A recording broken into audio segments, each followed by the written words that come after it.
Welcome, That's gonna be in, man. Welcome everybody to another episode of the Sharpshooters video podcast. I'm Eric. And I'm Marcus the grand finale. That's my first flip.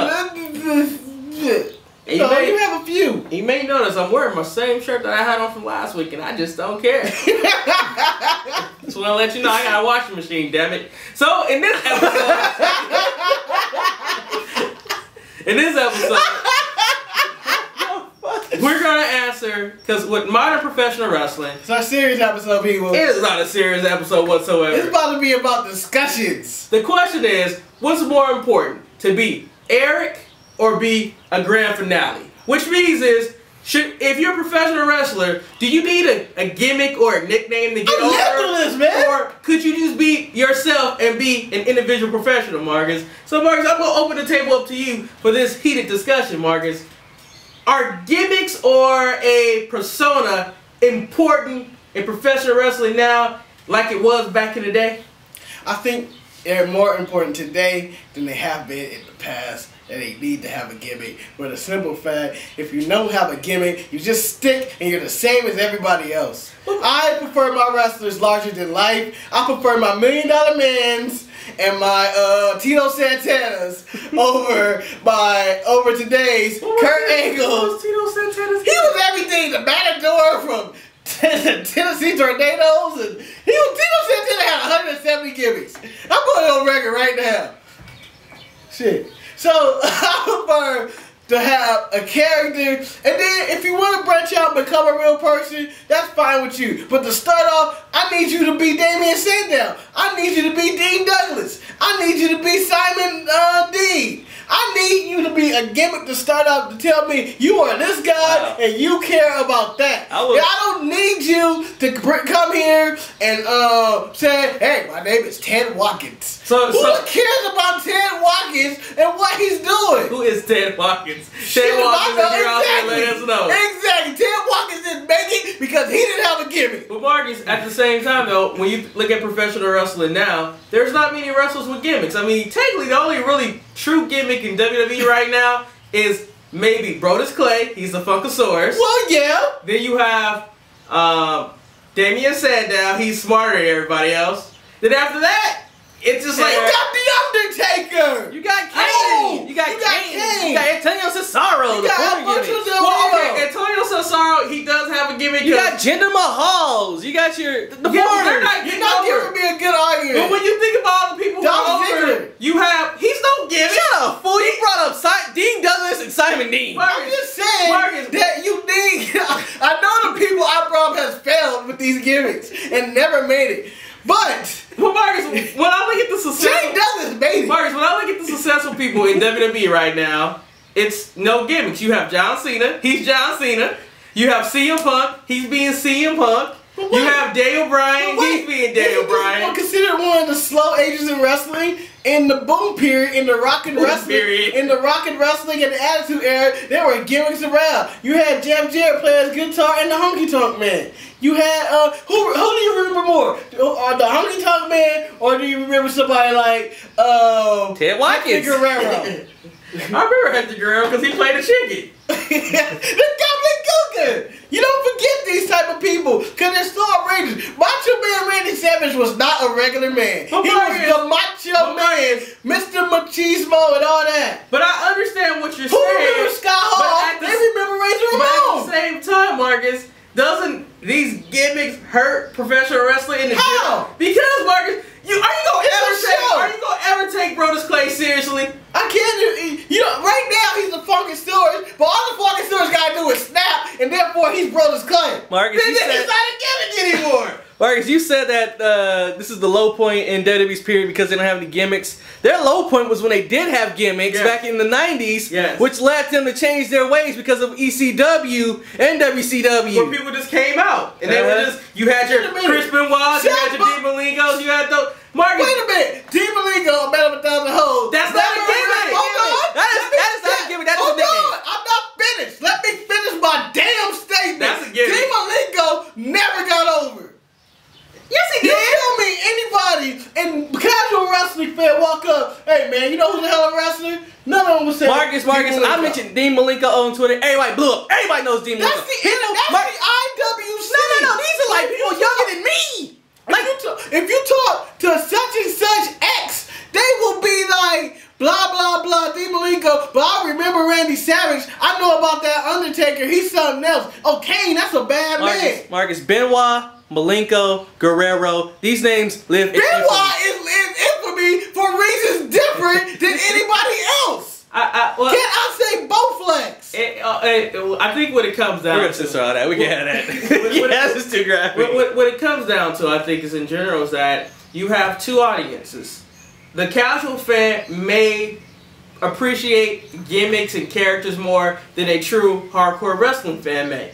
But at the same time, I think in the long run, these gimmicks, they hurt these wrestlers because for so many of these wrestlers can't shake the gimmick that they were. For example, Mr. Anderson. Mr. Anderson with the TNA, he's trying to do the same tight-ass gimmick he did in WWE, and it didn't work. He's tired. He's tired, okay? It's a thing that it's a point where you excel over your gimmick. Let me give you a good Edge. Edge had a gimmick. He was the loner. He was the whatever the hell he was. He attacked bombs and maybe a vampire. And that was a bad gimmick. But Gangrel was awesome. The Brood was awesome. And Edge wouldn't be anywhere without the Brood today. But think about it. How did they make it? Edge and Christian stopped being vampires and stopped being whatever they were. They became even more goofy with their blue blocker shades. But they were Edge and Christian. They were just Edge and Christian. And you had the feeling that if you met Edge and Christian out on the street, that's how Edge and Christian acted. I don't think so. If you meet us, I will let everybody know. The way we act in front of the camera and behind the microphones is the same way I act in person. And that is no gimmick. I'm being true to myself. And I think those are the most successful characters, are that when you take who you really are and then you amp that up 10 times and you become a better entertainer. CM Punk, yes, he's straight edge, but he took it to the next level. Now he's straight edge and I'm better than you. Daniel Bryan, I'm the best wrestler in the world. 10 times better. The Rock, he coming out with $500 sunglasses. That wasn't The Rock. Mark, those were from Ross. I mean, he was a gimmick. Marcus, The Rock. You think The Rock will give you a picture of himself? Yes. I want to say something here. The reason why indie companies like Ring of Honor will never be successful as WWE is because they don't have those type of gimmicks. They don't have interesting characters. Yes. I will say that. Like Chikara, in which there's tons of interesting characters, and none of them are making it. Yeah, I would agree with that. A character or something to latch on to is very good. But at the same time, I don't need it to be an extreme character. I don't need it to be the Funkosaurus. I mean, when Brodus Clay... Why are we attacking Brodus Clay, I'm not attacking him, but it's just a prime example. Brodus Clay got serious this week and got hard this week, and I liked it. He got his ass 2 weeks ago with the Big Show. He went up there and was like, you got a beef with me? You take it with me. I'm big. Fight me. Big Show's like, all right, then show up. Let me put it this way. It was serious. For me personally. He got serious. And can I have the microphone for a second? Can I have the mic for a second? You have the microphone and the stage. Anyway, what I want to say is that, yes, gimmicks are necessary, but the type of gimmicks that I personally enjoy are gimmicks that are not extreme.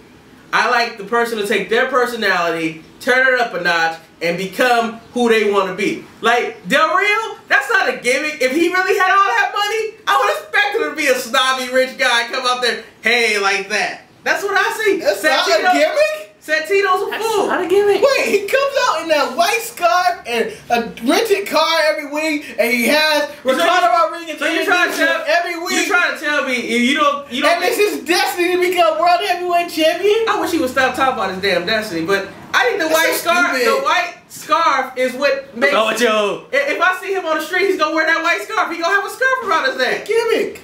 I don't know. A better example of Virtue Del Rio would be JBL, who are all forms of the $1 Million Man turned down, I think, or maybe turned up, because the $1 Million Man didn't really look that rich.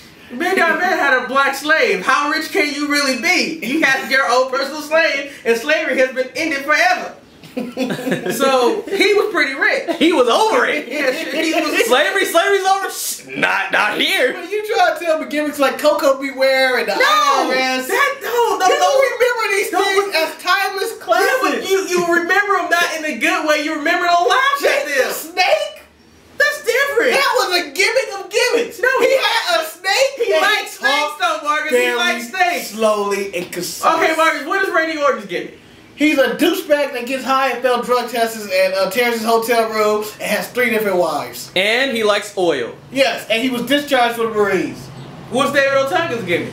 A lawyer. Oiled up. Oiled up lawyer. In a tremendous shape of facility. What's Dolph Ziggler's gimmick? Show off. That's the worst gimmick ever. It's not really working. Well, his gimmick is basically Billy Gunn's gimmick. Yeah. Pretending to be Billy Gunn. Yeah. But people remember Billy Gunn. People remember the ass man. People remember Foul Venus. And DX was a bunch of gimmicks, but they were probably as true as they can be. That's who they are. Maybe it's up in China. Who remembers? Nobody remembers. I ain't never walked up. Oh, you remember one of my favorite wrestlers was Billy Gunn. I ain't never had any. No, they would say, you remember my favorite tag teams was the New Age Outlaws. They wouldn't say that. They wouldn't say Billy I've never had anybody. They wouldn't say the Smoking Gun. They would say Mr. Ass. Who's the ass man? No. Unfortunately, Marcus, the only person who stands the test of time is the Undertaker. When I say I watch wrestling, oh, is the Undertaker still wrestling? Wait a minute. Wasn't he the American Badass at one point? He tried to go real, and it didn't work. He tried to be him. And nobody wanted to see him. They wanted to see him and his urn. They wanted to see him with the dub and the bed and the bed and the folded. Nobody cared about the Last Ride or Limp Biscuit. They wanted to see the dead man and his druids. What was that you just said? I'm disturbed right What, when he took the head down, sticks his tongue out? Like you were doing something else there. Man. Cuffing the balls. On this note, I think I want to wrap this show up. Because Marcus, I'm going to concede. You won. You need a gimmick, okay? I'm going to let you win this argument, Marcus. You won. You happy?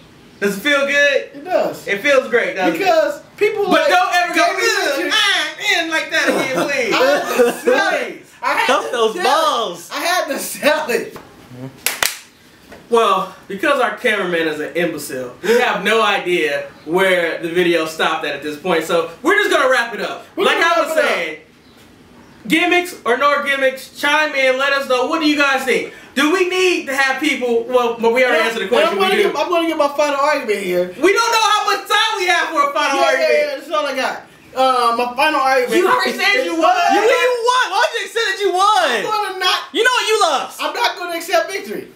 I'm going to say it's an in-between moment. Like this table, it is split in half, in which you need a little bit of both. You need real people and you need gimmicks. Gimmicks are entertaining. Real people sell you. This table's kind of molded together. It just has a line down the middle. Yeah, but it's split it together. You can split it apart. Anyway, please subscribe to this episode. And put it together and make a full table. And ignore everything that. Please subscribe to our channel, The Sharpshooters. Email us at thesharpshooters@gmail.com or follow our Twitter feed and listen to what Ryan has to say at The Sharpshooters on Twitter. Hopefully next week will be a much better episode than this one. But until then, stay sharp. I'm Eric. And I'm Marcus, the grand finale. Until next week.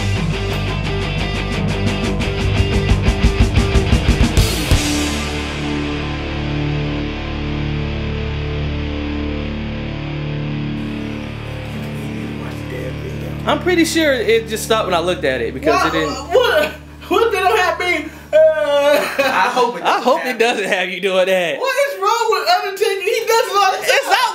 It's cool when Undertaker does it. Yeah. But you do it. It like that you try to make. And you weren't even like. You were. I was talking at the same time. You are sick, bub.